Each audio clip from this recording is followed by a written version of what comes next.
Well, hello everyone. Happy Thursday. For those of you that don't know my voice, since you're just kind of seeing my hands here, my name is Susan Budge. I am the co-founder and CEO here at Kiwi Lane. And today I just want to give you a demonstration of the Play to Create system. So normally we do this around 2 o'clock Central Time. I thought I was a little late. I ended up having something to come up, so I just kind of jumped on early, so we're gonna just kind of flow with it, but give everyone a moment to kind of jump on and make sure that I can see your guys' comments. So definitely make sure to say hi in the comments so that I know all is well and that technology is being my friend today because it seems to be a hit and miss. Okay, so I just saw the live pop up on my Facebook, so I should be able to see that coming through. So for those of you that might be new, I'm going to show you a basic demonstration of the Play to Create system, but if you are familiar with the designer templates and how we use them to simplify, in this demo I'm going to be showing a scrapbooking, but overall simplify. The philosophy of Play to Create really helps you simplify scrapbooking because we're big time lovers of scrapbooking. That's one of our huge passions as far as the co-founders.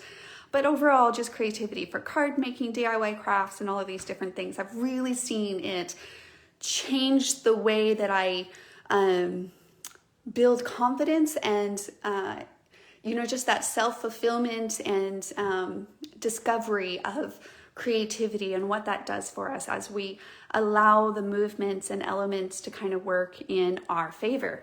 And in the case of scrapbooking, paper designs and paper elements really have so many benefits and so many use inside of them that we really try to take advantage with the Play to Create system for scrapbooking.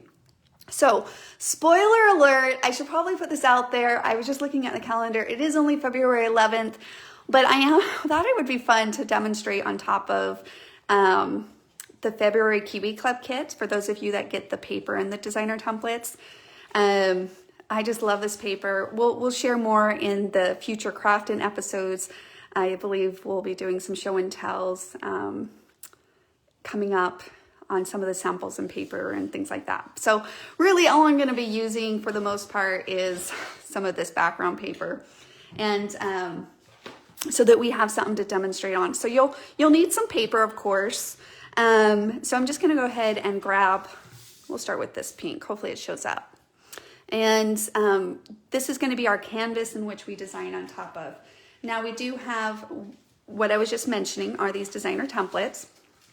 And I'm gonna just play to come up with a design. So again, if you have any questions and you're new, please shoot them in the comments. Either one of our awesome community members or creative partners will probably help respond, or I'll try to catch it. If you are familiar with it, I hope that you walk away with a fun new design or inspired to pull out your Kiwi Club kit for this month and actually set aside some time to Play to Create. So on our borders, let's go ahead and start creating a little. For the scrapbooking, they are 12 inches. And we designed them for a 2-page spread, but if you like to do 1-pagers, of course, lots of fun ideas in the community and in our idea books that really spotlight that. But all of the borders do come with 3 different designs. So let me lay those out really quickly. And hopefully, yeah, you guys can see it on the pink. Good. Right, and each of those designs you'll see as I'm laying them out have a side A and a side B to them so that they partner up like that. And I'll explain that here in a minute when we get to the cutting, how it simplifies that process. But for the designing step, basically what we're gonna do is start with 1 pair. And if you are doing a 2-page spread, it helps you to design both sides at the same time. So what I'm gonna do is I'm gonna simply put a side A and a side B on opposite sides of my layout. And it doesn't matter if this is B, this is A, this is A, this is B. That is just a design preference. So however you personally feel inspired to do that, okay?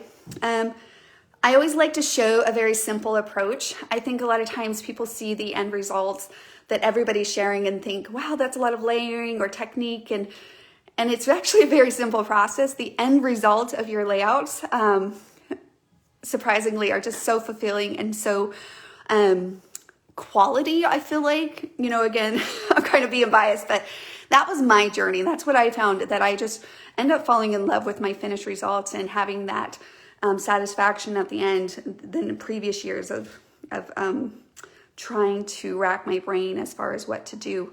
So you can keep it really simple. So for example, if we wanted to do just one border, you know what, let me pull out the photo sets because that helps give you that finished result.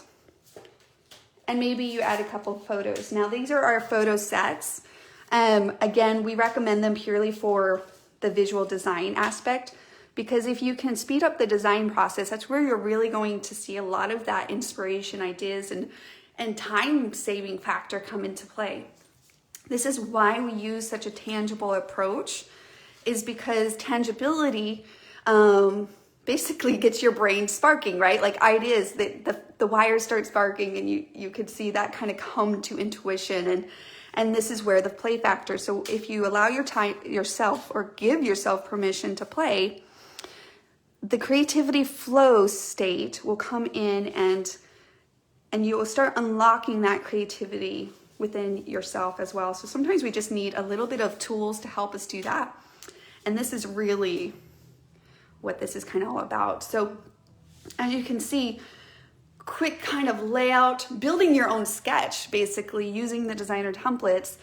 And you can keep it really simple. One border, clean look, lots of pictures, basically framing that. Now, if you wanted to embellish it a little, still going with that a simple approach. So like for those of you that love the simple, you know, more clean look, right? Then maybe you add a couple flowers here and there, but you don't have to be too extravagant. Like I could do maybe a little tag. And this is springtime. I'm using springtime here, accessory set. And of course, not to get ahead of myself here, but these designer templates are a tool that helps you design, but then of course we're gonna use them as a template. And depending on the different layers and designs, you can use these over and over again. So even though these are embellishments, they're not like stickers or, you know, like chalk, you know, the chipboard embellishments, those kind of embellishments where you can only use them once. You can use them over and over again with utilizing the papers and the patterns and the colors in your paper stash and things like that. So this is a very clean, simple approach. Now let's say you want to step up and maybe do a little bit more layering, which is a lot of fun. So I'm gonna go ahead and throw in, we're gonna do a whole complete new layout. I'm gonna throw in Kiwi Lane 2A. Okay, so I'm gonna go ahead and throw this in, and let's basically clean our canvas here and start fresh. I always love to do that. I love just to kind of start again. So as far as your style, your interest, you really want to, if you're more of a simple person, then keep it simple. If you love to do the little layering, then play a little bit more. Throw a couple more elements and maneuver and mix and match and see what you can come up with. But ultimately, just have fun. Enjoy the process as you create here with the designer templates. So like that's a really cute, simple layer look. Like we do that all the time. Another fun thing that we do with two borders is kind of like this back-to-back approach. And I'm sure some of you guys might be asking, well, how do you cut these borders out? So I'm just gonna take a quick minute and share that and then finish this layout design. I don't know what it's gonna be yet as far as the layout design, but we'll play to create and finish it up on that as well. But so for example, if we wanted to, like this, how I was sharing the side A, side B. This is Kiwi Lane A, 1A and 1B here. So let's say I had used this one, right? Here and here, just to make sure that we're cutting out the one that we can replace. So no one gets confused here. Then what I'm gonna do is I'll take another sheet of paper that I would love that pattern to be, right? So in this case, I love this beautiful flower pattern of the cherry blossoms, which FYI, my daughter Riley hand drew this paper specifically in these lines for the Kiwi Club kit. This was her first one. I'll share more of that in another craft in, so I won't get too sidetracked on it, but she did hand draw that. It was beautiful. It was her first time kind of using her skills more for a printed product. All right, so then all we're gonna do is we'll take our pencil, which you think I would have like 20 million pencils around here. There we go. Line it up on the edge of your paper, so really simple. Then we're gonna do a trace there. Take our coordinating one, our partner, as far as the border goes. And then I simply just make a mark. So I just recommend making a mark right there. And then we're just gonna use our paper trimmer and do a straight cut down that line. So wherever we made that line, we're gonna do a straight cut with our paper trimmer on that. Which, I didn't even think to look for my paper trimmer. For those of you that have maybe seen our lives, are probably laughing right now because I really can't find my paper trimmer, which means the only thing it can mean is one of my children used it. So for whatever it's worth, you're gonna do a straight cut with your paper trimmer, okay? Because you don't want to struggle with this big sheet of paper. I can't believe that it's not in here. This is just, it was my scissors, now it's my paper trimmer. Ugh, unbelievable. And then you would just do the one cut up the middle. It's very simple cut.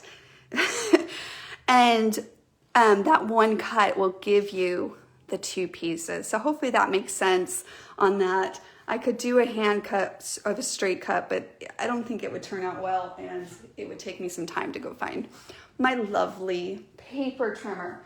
Oh boy, now I gotta set new rules for my paper trimmer. Wonder who used it and where. So that's the gist of tracing out the borders. As you can see, very, very simple. We have a great cutting tip video over on YouTube if you want to see that in full action. But let's get back to quickly just coming up with the design. And again, hopefully whatever we come up with inspires you. All right, so let's do something like that. Actually, I'm gonna keep it away from the edge because our last one border, we did that up there. So you can move them around. So what if we did something where maybe we had it down here, another one of my go-tos. And then what I love to do is whenever I bring it to the middle of a page, I love to use that for tucking in photos. So this is a very often go-to border design that I feel like gives the photos a place to kind of build up on top of. So you could even do, what if we did something like that and then clustered these two together. So it's kind of more of like a top design. And I, of course, always think it's fun to tuck those in, right? So that's really fun. And then if you wanted to do like a back-to-back here, you could, or we could even pull those apart and then do, I don't know, let's throw some 3x4 photos, depending on, of course, whatever photos you're scrapbooking, how many you want to keep that in mind as far as your need to fit so many pictures in. But if you did like 4 photos down that way, we could even scoot this all over because there's definitely plenty of room on this 12x12. And maybe we do like another photo here, or you could even do another 2 photos. So for me, I like to kind of build a design. I tend to stay away from like placing photos just in all the empty spots. If that's something that personally you're attracted to, then of course go with whatever floats your boat. But I know that often sometimes we think we need to fill in all of the white space, right? So when I say white space, it's like the backgrounds, and that's not necessarily the case. You want that clean feel. So I don't need to add anything here because I already have the page kind of designed. So maybe if that's something that you're like, oh, I didn't even know that I was doing that, maybe try switching it up and try doing more of a cluster, and maybe you could keep these straight. And then like over here, same thing, we could do something like that. Again, I could use an embellishment. So after I had kind of a border and a frame, then you could absolutely layer on. So let me see. My photos are never that small, Amy says. So Amy, yeah, if you tend to take pictures that are very zoomed in, then it is really hard to crop your pictures down. So let me see if I have a picture kind of sitting here. I do. It's a future project that I have sitting here on my craft table. So I have all the paper. Whoop, that's a future Kiwi Club. I shouldn't show you too much, but I have these pictures, right? So like this is a very like zoomed in picture. So when you're taking your pictures, maybe keep that in mind, like how far you are, because I could still crop that down even to a 3x4, right? So when I go to crop that down, I could still crop that down. Or maybe I want it to just be like a 4x5. And I can kind of pick to cut off some of the white sky and maybe a little bit on their shirt. So it really just depends on how much you want to keep in your picture.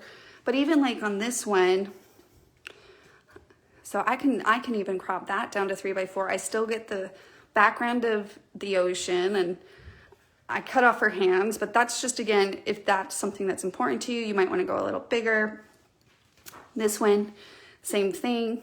I could get most of that into, you know, the picture here.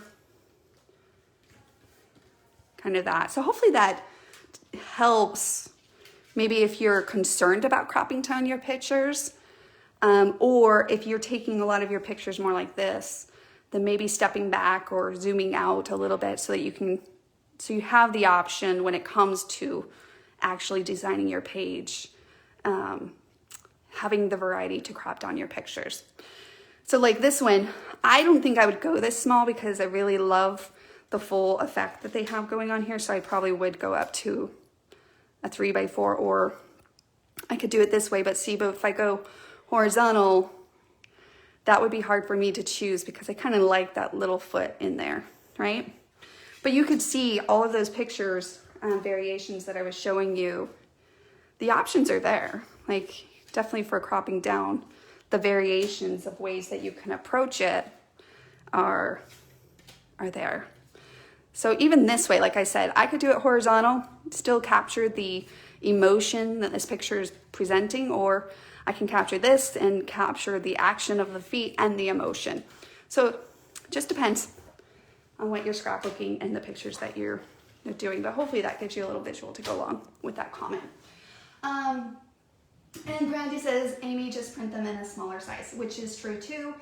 If you prefer not to crop, I know for me, I don't tend to do a lot of the strategizing when I'm in the printing phase, because that takes a lot of mindset and power to decide which pictures to print smaller, etc.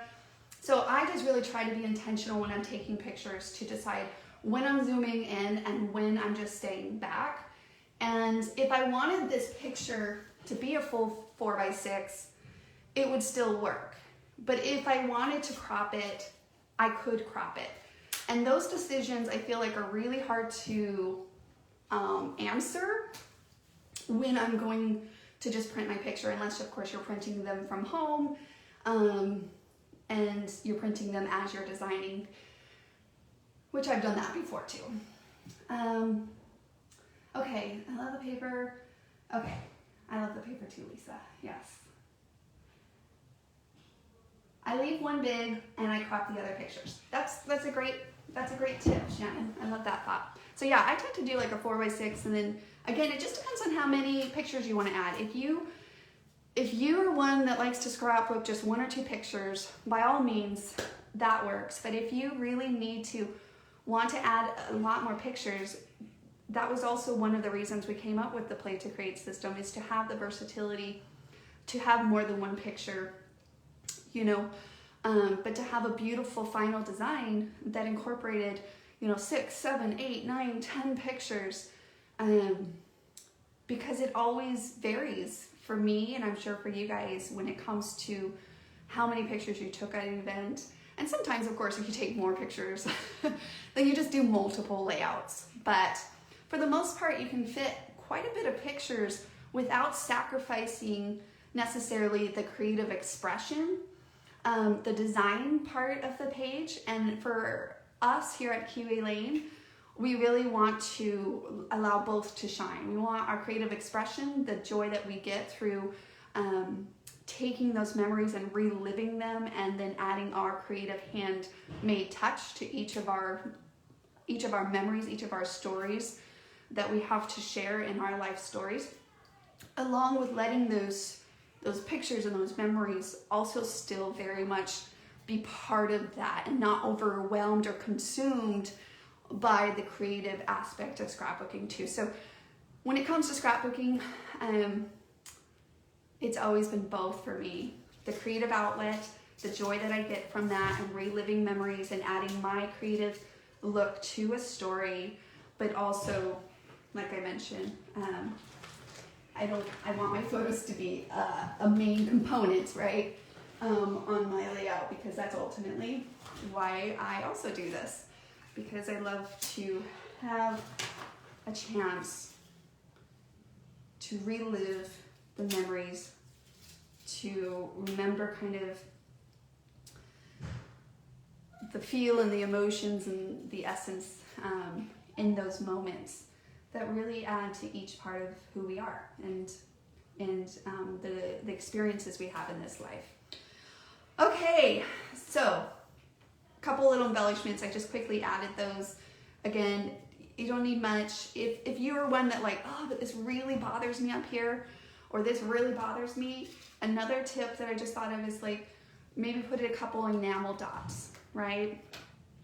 Maybe sprinkle a little spritz or something like that to kind of add a little texture here. Or of course you can do some, flying up little butterflies or something like that. I just know that a lot of people mention that sometimes, but personally, my personal opinion, I would not stress too much about having some white space. And you'll see that if you're looking through like our idea books or the galleries on our websites or things like that. In most of those designs, we don't consume ourselves with that. Again, I think it's just personal preference, but I wanted to point it out because again, maybe little things like that would be nice, just depending on it. I wanted to take these off because when it comes to accessorizing, those are really what sets the mood. Of course, your paper that you're using sets the mood as well. But if you wanted to maybe, let me quickly pull out something. And then if you guys have any questions, put them in. Like I said, I'll try to catch them. I get so lost in the designing part sometimes that I'm like, oh yeah, different things. But let's say I wasn't using necessarily pink paper, because if I flipped this and I did blue or something, right? You really can take this design and incorporate it. Well, here, this is Tiny Explorer, so I just thought the little clusters here would be really good. And anytime I do arrows, I like to point those towards maybe you have a little sentiment or a title that you trace out of this little Explorer 2. That could be really cute. So, for example, let's say we were doing more of a, this is going to be tricky. So I just wanted to show you. Oh, yeah, it's going to be tricky. I knew it. That's okay. We'll build it back up. How that feel changes. Same design, same layout. So again, kind of like you're building your sketches.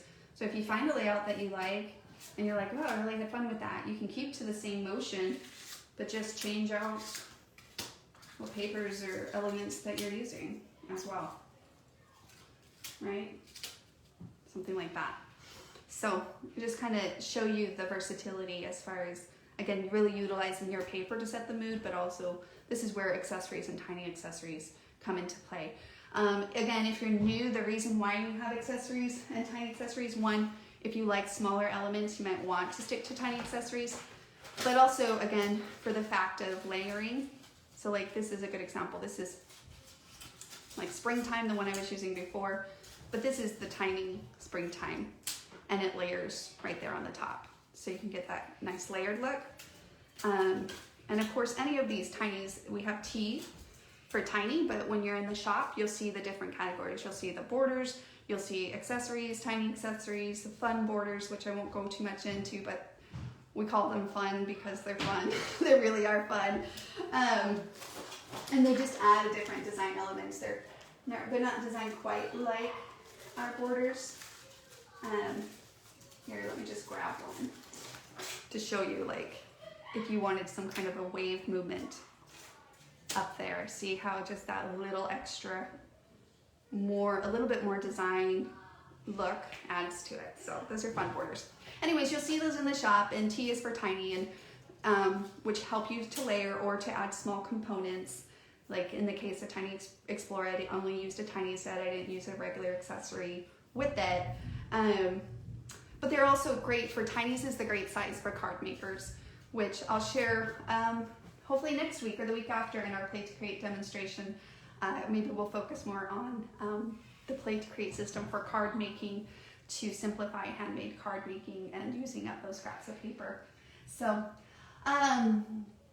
Deborah says, "I'm watching for freezing." Oh, I'm so sorry. Watch the replay on that, Deborah. The photo mats really help me visualize what the pictures will look like before I cut. Absolutely, Nancy. So these are the photo sets. And just really quickly, while I have you guys, we do also have, of course, the photo mat set. And all of it is built for the concept of helping you to speed up the design process. So instead of finding that the first step is maybe to stare at an empty page and hope that something comes, the concept is to really just start, moving your hands, playing with the designer templates, pulling in your components that you have, utilizing what you have, paper stashes, embellishments, little buttons, brads, and then start creating with that. But we also have the photo mats. Let me see if I can find mine here, which are just a half size bigger. So in this case, I really love to use those again for decision making. Sometimes it just simplifies not only the designing, but decision making too. So like that just gives you a visual of what a half one would look like. Sometimes it's really fun too, because in cases like this, I wouldn't necessarily mat my pictures. I think when it comes to matting your pictures, it's all about how dark your pictures are. So if you have a light background of your pictures, which a lot with the digital pictures, they seem to be lighter, but if you have pictures from like the 80s, 90s, early 2000s, they have more darker backgrounds, right? And often if I have like a really dark background, these are really light, but if I do have a darker background, I tend to mat them because I feel like it helps those darker pictures. So for me, it's always a hit and miss. Do I mat my pictures? Do I not mat my pictures? But again, I'm a hit and miss. I get that question a lot. People are like, do you mat all your pictures? I'm like, no, just depends. But sometimes I really love to mat some. So like this, in this case, it could be really fun to just mat the one and let that kind of pop up and shine, and probably put a couple little features around that, like as far as elements and design features. I think that could be really fun and just allow that to kind of pop. If this was too busy, you could say, okay, I'm just gonna do one picture here, something like that on that design. That's really cute. Okay, I'm gonna have to do that. I'm gonna have to Play to Create and do that. Maybe this is gonna be my design for my next Kiwi Club sample. Thanks guys for helping me to create my next sample. Now it will come together really quickly. All I have to do is trace, cut, ink, replace, and I will be done. That will be really fun.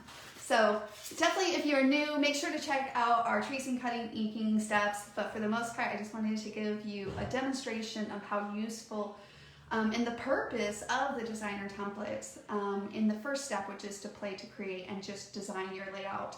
And you can tell within a few minutes, I was really able to just explore and discover design options without the fear of cutting into anything or wasting my paper yet, and just eliminate a lot of those emotions that sometimes come with creativity, or the doubt that you're not creative. Sometimes we just need a tool to help, you know, spark that creativity inside of us. So really embrace the designer templates in the process and use the tangibility, the hands-on, the touchy-feelies to kind of wake up that creativity inside of your mind. And again, just have fun, enjoy the process. It's, you know, scrapbooking for me is, I love it so much, and it has brought me so much joy in my life, but also moments to myself to reflect and to process and to remember, because our minds are easily forgotten, the many benefits and blessings and the people in our lives that we have, and the experiences and the moments of joys, but also, of course, sometimes the moments that are not as happy. Those are also part of our story. And so, you know, I scrapbooked, and I'm not going to share it too much, but I just scrapbooked this page, of course, of my mother when she was passing away. So this just is a good example of sometimes we have to also document the not so easy moments in our lives as well. And that page took me like 3 days, but I'll share that story next week in our next craft in. And I think the next craft in episode. So make sure to tune back in tomorrow. We will be having a live crop with our creative partner, Brandy Bauckham. That's at 6 o'clock Central Time. So if you are free tomorrow, schedule that in, join her, and it's just kind of like a create along, grab some supplies of your own and just create along with her. And of course, like always, if you're inspired by any of these designs, I hope that you create your own versions, and that you also are inspired to pull out the Kiwi Code if you haven't done so yet. Sometime maybe this weekend, join Brandy tomorrow and create along with her to get something done. But we always love to see what you guys create, so use #create with kiwilane.com. We choose winners each month from those that post and share each month. So yeah, I will check back in with you guys later. Thank you so much for joining me, and keep playing, creating, and connecting. Take care. Bye, guys.